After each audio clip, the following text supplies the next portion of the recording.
शांति। आज सर्वशक्तिवान बाबा अपने सर्वशक्तिवान बच्चों को देख रहे हैं। हर एक बच्चा अपनी शक्ति अनुसार आगे बढ़ रहा है। बाबा कहते हैं समृद्ध जीवन था सुखमय श्रेष्ठ सफल जीवन। अब तुम बच्चों को सदा ही एक शब्द याद रखना है, क्या? स्मृति।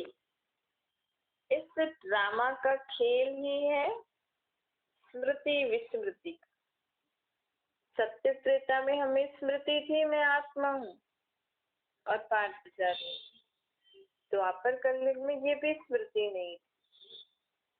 और अब संगम युग पे हमें आत्मा की, परमात्मा की, सृष्टि चक्र की, अपने घर की सब स्मृतियां हैं।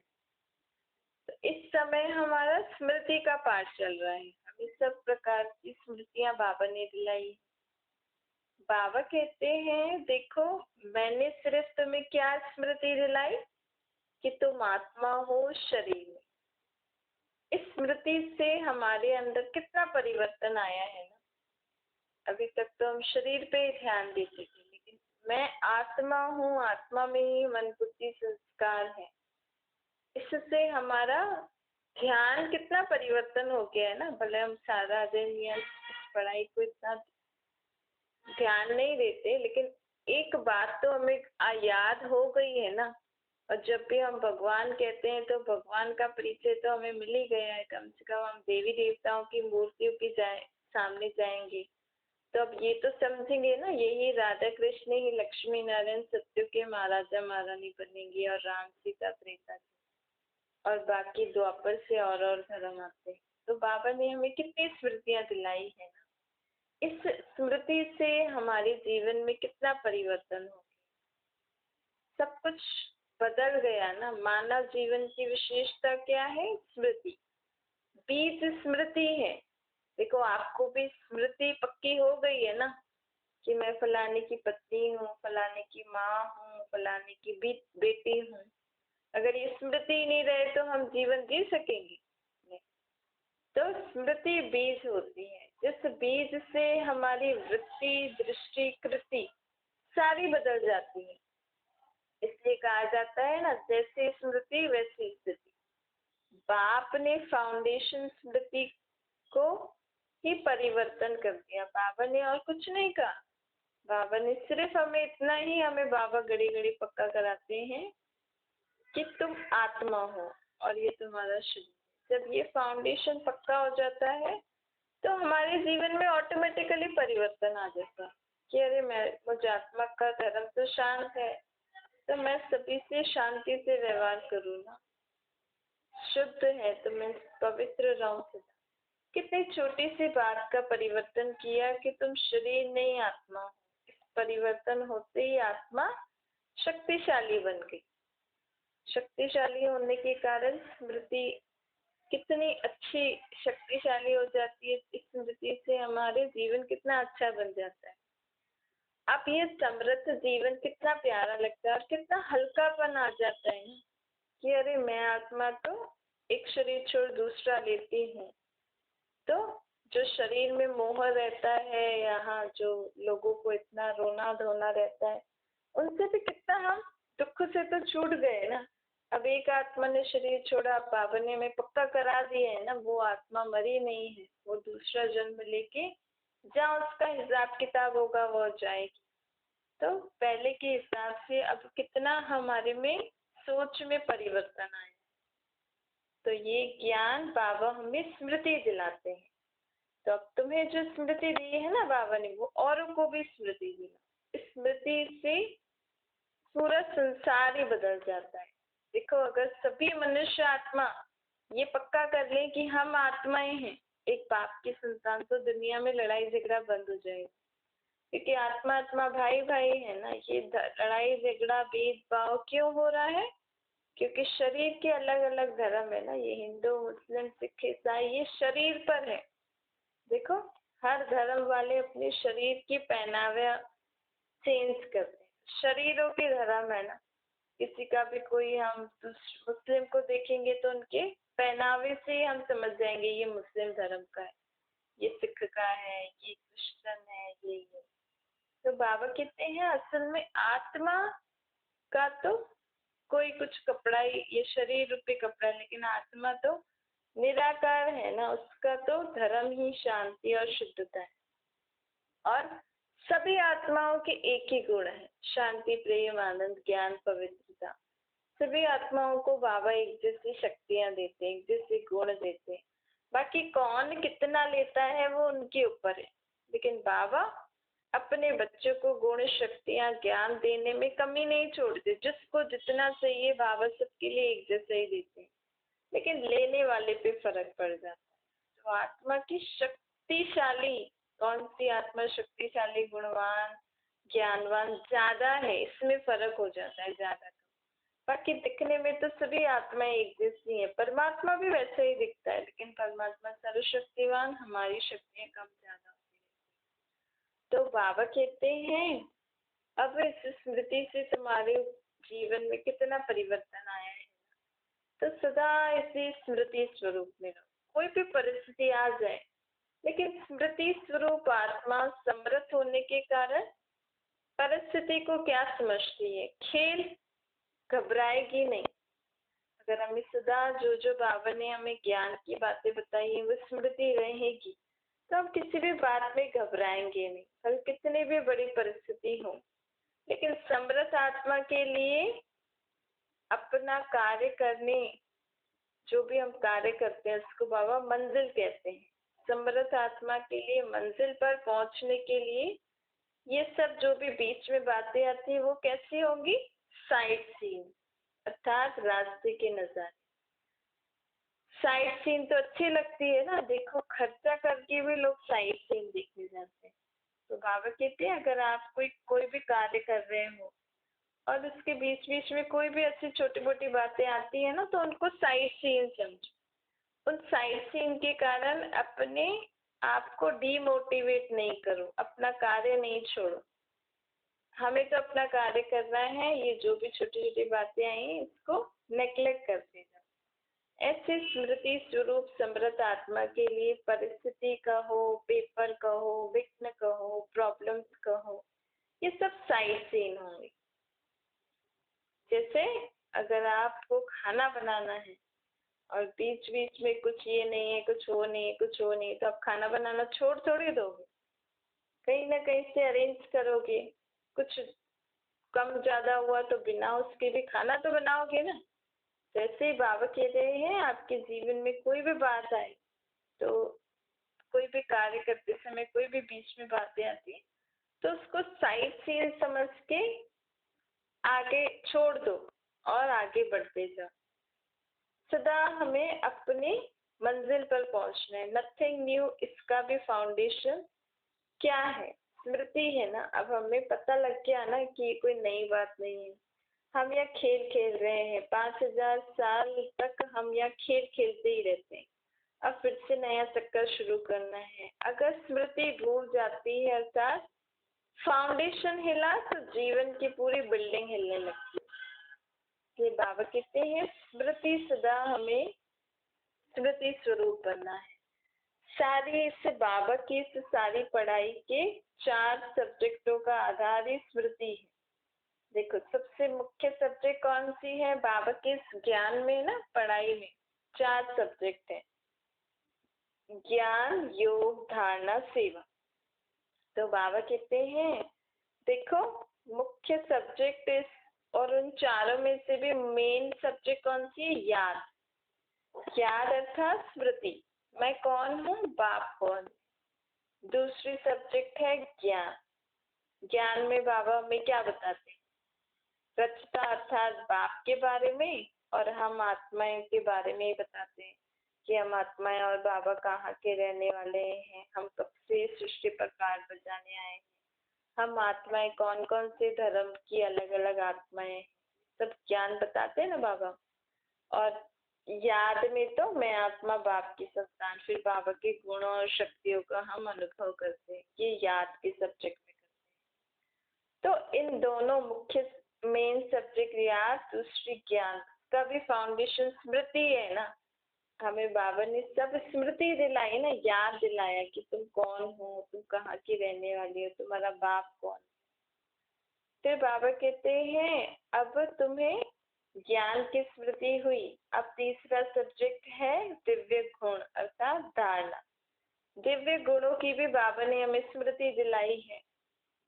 देखो बाबा कहते हैं ना, गुण अर्थात जिससे हम औरों के जीवन को भी अच्छा बना सके, सुख शांति वाला बना सके, किसी और को भी हम सुधार सके। गुणों की लिस्ट तो बाबा ने बताई है, हर्षित, मुक्ता और शांति, प्रेम, आनंद, ज्ञान, पवित्रता, ये सब गुण होते हैं ना आत्मा के।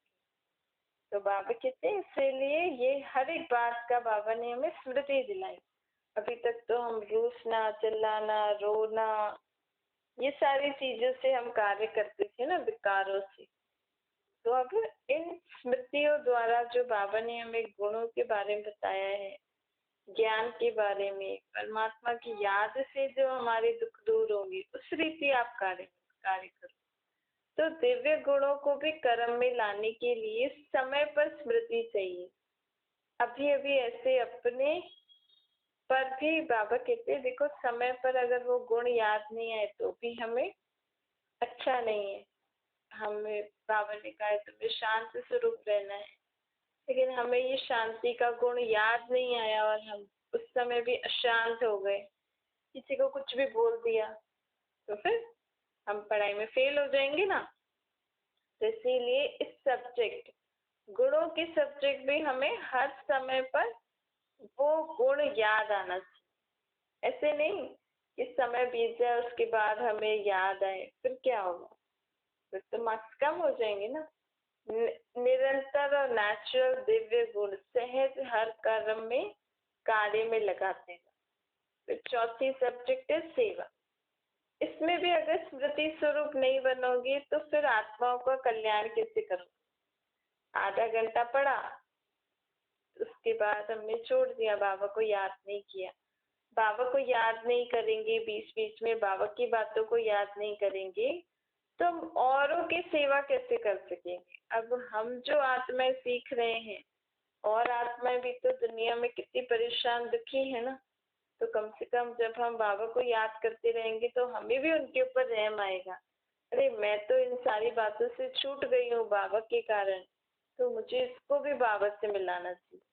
होता है ना, बाबा के ज्ञान में आने के बाद हमारे जीवन में से बहुत सारी चीजों से हम मुक्त हो जाते हैं। मतलब जो जीवन पहले था, छोटी छोटी बातों पे सोचना करना और ये सब, उनसे हम काफी छूट जाते हैं अगर हम अभ्यास करते रहते हैं। तो आप अगर अभी किसी और को देखोगे, अगर उनके अंदर अभी वही संस्कार है जो आप में पहले थी, लेकिन अब आप में नहीं है, क्योंकि बाबा के ज्ञान में आने के बाद बाबा को याद करने से वो चले गए, तो आपको उस पर रहम आएगा ना कि मैं तो इससे छूट गई, चलो इसको भी बाबा का परिचय देकर इसको भी छुड़ा देती हूँ। तो ऐसे हमें जब बाबा हमें सदा याद रहेगा, बाबा की बातें याद रहेंगी, तो हम औरों से जब मिलेंगे तो हमें उनके ऊपर भी रहम दया आएगा, तो हम उनको भी बाबा की बातें बताएंगे, उनको भी बाबा से मिलाएंगे। तो ये फिर सेवा हो गई। तो चारों ही सब्जेक्ट को हमें सारा दिन कार्य में लगाने के लिए भी स्मृति चाहिए। तो बाबा कहते हैं 4 ही सब्जेक्ट का फाउंडेशन है स्मृति। सारे ज्ञान के सार का एक शब्द हुआ स्मृति। इसीलिए बाबा बच्चों को कह रहे हैं कि बच्चे अब स्मृति स्वरूप बनो।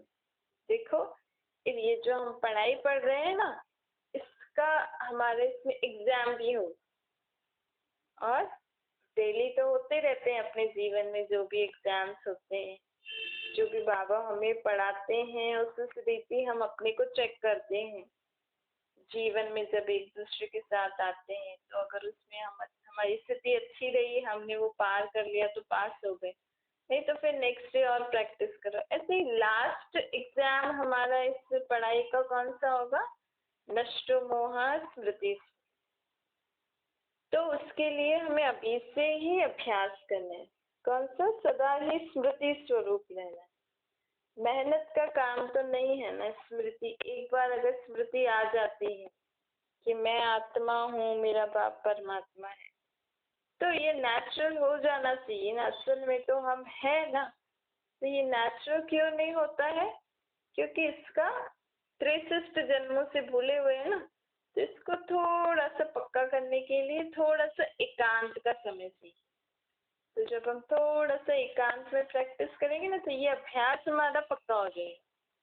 फिर तो आप सारा दिन जो भी काम करते रहो, वो ऑटोमेटिकली आपके स्वभाव संस्कार इस स्मृति से परिवर्तन होते जाएंगे। मैं आत्मा हूँ, मस्तक में देखे ही चमकती हुई आत्मा। जब हमारा ये अभ्यास पक्का हो जाएगा, तो कोई भी हमारी तरफ देखेगा ना, तो उनको आएगा ही हमारी आत्मा का ये सितारा नजर आएगा, क्योंकि हम सदा ही इसको ध्यान में रखते रहते हैं। अब हमें बाबा कह रहे हैं कि बच्चे, तुम्हें स्मृति स्वरूप बनना है। जितना स्मृति स्वरूप बनोगे, उतना विघ्नों से भी पार होते जाओगे। तो मुख्य है सदा स्मृति। और बाबा कहते हैं तुम्हें प्यार का सागर भी बनना है। मैं तुम्हारा बाप प्यार का सागर हूँ, तो तुम्हें भी प्यार का सागर बनना है। मास्टर प्यार का सागर। आत्माएं सभी भाई भाई है ना। बाप हम सभी आत्माओं को अब ये ज्ञान क्यों सुनाने आए? क्योंकि सभी आत्माओं में कड़वाहट बढ़ गई। असल में हमारा बाप प्यार का सागर, और हम सब आत्माएं कड़वी बन गई। इसलिए बाबा हमें घड़ी घड़ी ये स्मृति दिलाते हैं। देखो, देवी देवताओं के चेहरे देखते ही कितना प्यार से लगता है ना उनकी। भल वो ऐसे हा हा हो ऐसे कोई उनका फेस नहीं होता हंसते हुए, लेकिन एक हल्की सी मुस्कान भी देखने में कितना अच्छा लगता है, एकदम भरपूर सा हो जाता है। तो अभी पत्थर की मूर्तियों में भी वो कलाकार ऐसा भर सकता है, तो जो चैतन्य में देवी देवता होंगे तो वो कैसे होंगे? तो वैसे संस्कार आत्मा को अभी धारण करने। इसीलिए हमें बाबा कहते हैं ऐसे छीछी दुनिया में रहते हुए भी तुम्हें प्यार का सागर बनना है। आपको याद करके अपने आप को इतना प्यार से, रूहानी प्यार से भरपूर करना है कि कोई आपको कुछ भी दे, लेकिन आप उसको मीठी दृष्टि द्वारा भी शांत कर सकते हो, उस रूहानी प्यार की अनुभूति करा सकते हो। कोई बात की भी फिक्रात नहीं करनी है। छीछी दुनिया है, लेकिन सब फिक्राते बाबा को दे देनी है। अब तो दुनिया है ही दुखदार। देखो, पुलिस वाले भी जो होते हैं, वो कहीं भी छापा मार लेते हैं, तो मनुष्य को कितना डर हो जाता है ना। बात मत पूछो। कोई ने अनाज जाती रखा तो पुलिस आ जाती है, पीले हो जाते हैं। तो ये दुनिया में ऐसे ऐसे काम तो होते ही रहते हैं ना, नर्क है ना। अब इसीलिए तो लोग स्वर्ग को याद कर रहे हैं, लेकिन स्वर्ग में जाने के लिए हम आत्माओं को ऐसे लायक भी तो बनना है। नर्क के बाद स्वर्ग, स्वर्ग के बाद नर्क, ये चक्कर फिरता रहता है। बच्चे जानते हैं अभी बाबा आए हैं हम आत्माओं को स्वर्गवासी बनाने। नर्कवासी से स्वर्गवासी बनाते हैं ना, वहां कोई विकार नहीं होता है। तो रावण है ही नहीं, तो विकार भी नहीं। वो है संपूर्ण निर्विकारी शिवालय। और ये क्या है? विशाल वैशाल्य। बाबा कहते हैं देखो क्या क्या होता रहता है ना इस दुनिया में। सत्य में तो कोई भी प्रकार की फिक्रात की बात नहीं। यहाँ तो फिक्रात बहुत है। बच्चा बीमार हुआ फिक्रात, बच्चा गया मरा तो फिक्रात, फिक्रात ही फिक्रात। फिक्र से फारिग किंदा स्वामी कहते हैं। अब सबका स्वामी शिव बाबा आए हैं सभी की फिक्रातों को दूर करने। तो बाबा किस में आए हैं? तो ब्रह्मा में तन में आकर हमारी फिक्रात दूर करने आए हैं। बाबा कहते हैं जितना बाप के संग में रहोगे, बाबा को अपनी बातें बताते रहोगे, उतना फिक्रों से दूर होते जाओगे। अब बाबा सच की दुनिया स्थापन करने आए हैं ना। सच और झूठ की भी परख लोगों को अभी नहीं है। अभी झूठ खंड है, ये किसको पता नहीं कि सचखंड कब और किसने स्थापन किया। अब ये झूठ खंड है, ये भी लोगों को पता नहीं। जब खाने में भी मिलावट है, हर एक चीज में मनुष्य आत्मा के स्वभाव संस्कारों में मिलावट है, तो इसको क्या कहा जाएगा? झूठ खंड कहा जाएगा ना।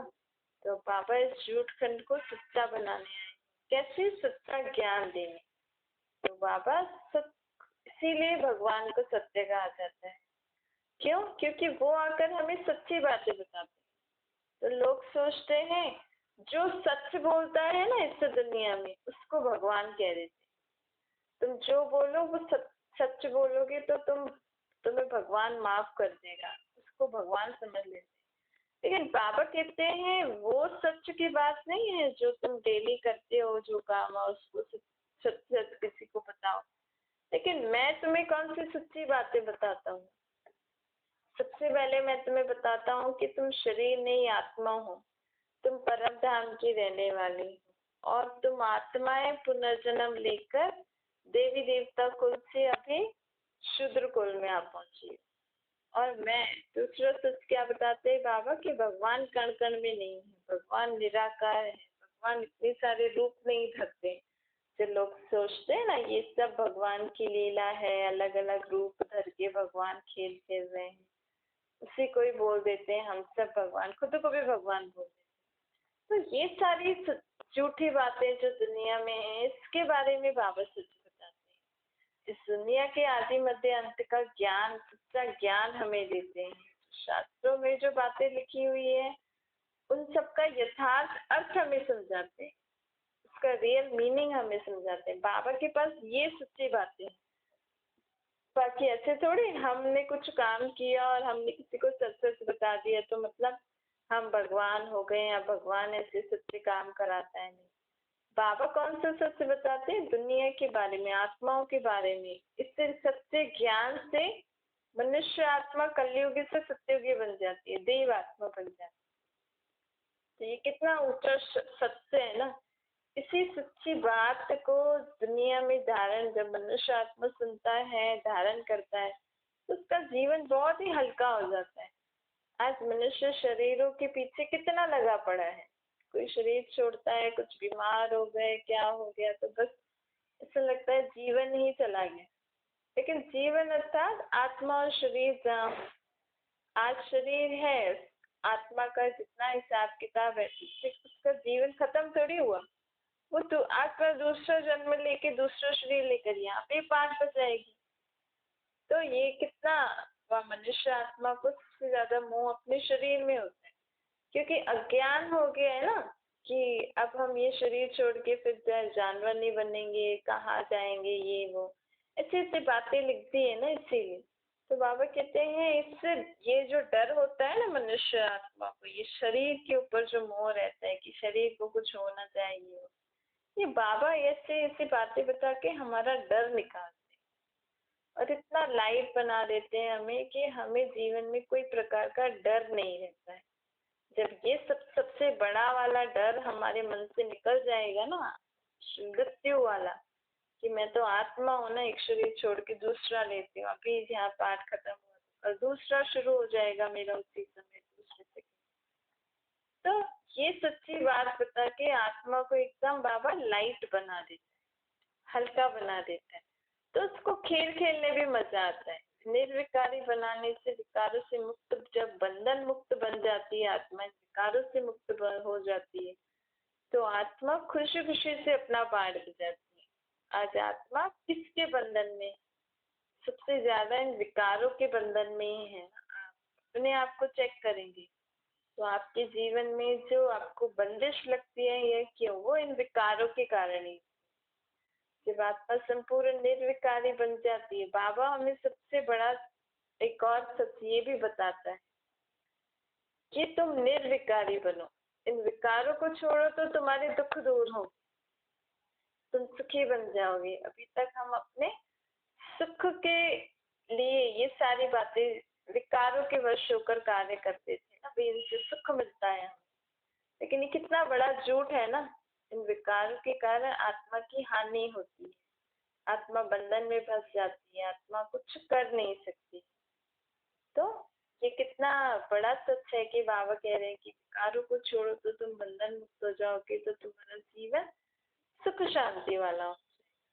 तो ये सारी सच्ची सच्ची बातें बाबा आकर हमें जब सुनाते हैं, इस सच्चे ज्ञान को जब आत्मा समझ के वैसी सच्ची बन जाती है अपने गुण संस्कारों से, तो उसका जीवन देवताई समान हो जाता है। देवताई अर्थात सुख शांति वाला, पवित्र, सर्व को सुख शांति देने वाला, शुद्ध, धनवान वाला। क्योंकि देवताओं की दुनिया में धन की कमी नहीं है। क्यों? क्योंकि उनकी आत्मा और शरीर पवित्र।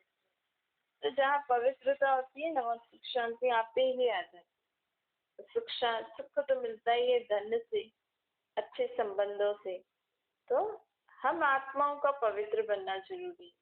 आज अब अपने जीवन में चाहते हो हमारे पास धन आए, सुख शांति है, तो आप अपने आप को पवित्र रखो ना। बाबा कहते मन से, वाणी से, कर्मों से भी पवित्र रहो।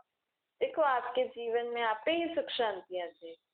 आप सोचो मेरे करने से क्या होगा, लेकिन आप तो करो, आपके सदके फिर आपके घर में भी सुख शांति आ जाएगी। तो ऐसे ऐसे बाबा हमें सच्ची बातें बताकर सत्यखंड की स्थापना कर रहे हैं। बाबा कहते हैं इस देह अभिमान को छोड़ो, देही अभिमानी बनो, दैवी कैरेक्टर्स धारण करो, बहुत ही मीठा होके चलो, अपने आप को सुधारते जाओ। मुझे अपने आप को कंप्लीट सुधारना है। मेरे में कोई आसुरी स्वभाव, संस्कार, विकार नहीं होना चाहिए। इतना हमें अपनी जांच रखनी है। जब हम घड़ी घड़ी अपने को चेक करेंगे, अपने बोल, कर्म, विचारों को, चलन को, तो हमारे में वो परिवर्तन आएगा। इसके लिए चेकिंग जरूरी है और बाबा को वो रिपोर्ट देना जरूरी है। मीठे मीठे से खिलाते बच्चों प्रति माता पिता बाप दादा का याद प्यार और गुड मॉर्निंग रूहानी बाप की हम सभी रूहानी बच्चों को नमस्ते। हमारी भी रूहानी माता पिता बाप दादा को याद प्यार, गुड मॉर्निंग और नमस्ते वरदान है। अपनी पावरफुल स्टेज द्वारा सर्व की शुभकामनाओं को पूर्ण करने वाले महारानी बनो। जो आत्माएं थोड़े समय बाद आती हैं ज्ञान में, जो पीछे पीछे जब अभी अंत में भी आएंगी आत्माएं, तो वो ऐसे पुरुषार्थ थोड़ी करती है। तो उन आत्माओं को आगे बढ़ने के लिए शक्ति चाहिए। जैसे कोई कोई होता है ना, आप जैसे महात्मा वगैरह, ये लोग तो तप करते रहते हैं, तो सब इनसे बोलते हैं कि हमारे को आशीर्वाद दे दो बस। क्योंकि ये गृहस्थी में जो लोग रहते हैं, जो लोग ऐसे करते हैं, वो लोग इतना अभ्यास नहीं कर सकते हैं जैसा वो सन्यासी वगैरह ऐसा कर रहे हैं। तो बाबा कहते हैं लेकिन यहाँ तो बाबा के बच्चों को घर गृहस्थ में रहकर अपनी बुद्धि से सब कुछ काम करना है। हम जितना बाबा को याद करते रहेंगे कर्म करते हुए भी, और अपने आप को पवित्र रखेंगे, उतना हमारे अंदर शक्ति बढ़ती जाएगी। हम बाबा का इससे तब, ये जो बाबा कह रहे हैं कि तुम्हें अपने अंदर शक्तियां भरने के लिए कोई कोठी में तपस्या या संन्यास आदि कुछ नहीं करना है। तुम्हें कर्म योगी बन के मुझे याद करके अपने अंदर शक्ति भरनी।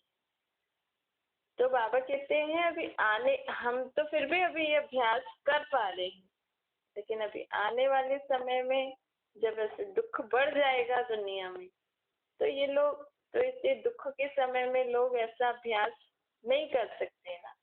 तो उनके लिए हमें अभी से ही अपने अंदर शक्तियां भर के रखनी, आत्मा में शक्तियां जमा करनी। और फिर जब ऐसा कोई समय आता है, समझो अभी ही आपके पास कोई ऐसी आत्मा आई आपके किसी संबंध में या ऐसा कुछ जो बहुत दुखी है, बहुत अशांत, तो आप उनकी मदद कैसे कर सकते हो? आप आत्माएं अपनी स्थिति में स्थित होके बाबा की याद में रह के उनके प्रति जब शुभ भावना रख करोगी ना, तो उनको ऑटोमेटिकली शक्ति मिल जाएगी। क्योंकि जब दुख होता है ना, उस समय भगवान को याद नहीं करते, वो मन ही नहीं लगता है ना, उन बातों में ही होता है। तो हम अभी शांति से, जो बाबा हमें कह रहे सारा दिन मुझे याद करो, समय निकाल के भी मुझे याद करो, क्यों कह रहे हैं? क्योंकि हमें अपने अंदर शक्तियां भरनी है। और कोई भी ऐसी बात अगर हमारे जीवन में भी आ जाए, तो हम उससे सहज उन शक्तियों द्वारा पार हो सके जो हम अभी जमा कर रहे हैं। और दूसरा है, चलो हमारे जीवन में नहीं आ रही, लेकिन किसी और के जीवन में ऐसी परिस्थिति आ रही है, तो आप जो अभी घड़ी घड़ी बाबा को याद करके अपने अंदर शक्तियां भर रहे हो ना, वो शक्तियां आपको उस समय उन आत्माओं को देने के लिए काम में आएगी। आपके द्वारा वो आत्माओं को शक्ति मिलेगी, शांति मिलेगी। तो आप अपने आप को बहुत अच्छा मानो कि आपने बाबा को पहचान लिया। इसमें तो आप अच्छे हो गए कि लोग अभी तक ढूंढ रहे हैं और आप परमात्मा को घड़ी घड़ी याद करके अपने अंदर शक्तियां भर रहे हो। अब आपको एक और काम करना है। पहचान तो लिया, याद तो कर रहे हो, लेकिन अब अपना घड़ी घड़ी बाबा को कंटिन्यूस याद करते करते अपने आप को इतना शक्तिशाली बना लो कि आने वाले समय में किसी भी आत्मा को मदद चाहिए तो आप उसको शक्तियों द्वारा मदद दे सकते हो। बाबा की याद में रहकर आत्मा के प्रति शुभ भावना रखकर कि बाबा इसके सब दुख दूर हो जाए, इसका कार्य ठीक हो जाए, लेकिन उसमें मेरा नहीं आना चाहिए। उस समय हमें शुभ भावना कैसी देनी है? ये आत्मा मेरा भाई, बाबा का बच्चा। स्लोगन है सदा ईश्वरीय मर्यादा पर चलते रहो तो मर्यादा पुरुषोत्तम बन जाओगे। जो बाबा की अलग अलग मर्यादाएं हमें मिली हैं, सुबह उठ के बाबा से गुड मॉर्निंग करना, बाबा को याद करना, बाबा की मुरली सुनना, बाबा को भोग लगा के फिर खाना खाना, बाबा को चार्ज देना, बाबा से बातें करना, ये बाबा की मर्यादाएं मुख्य मुख्य। अगर हम इन्हीं को सदा पालन करते रहे तो हम क्या बन जाएंगे? मर्यादा पुरुषोत्तम। अच्छा।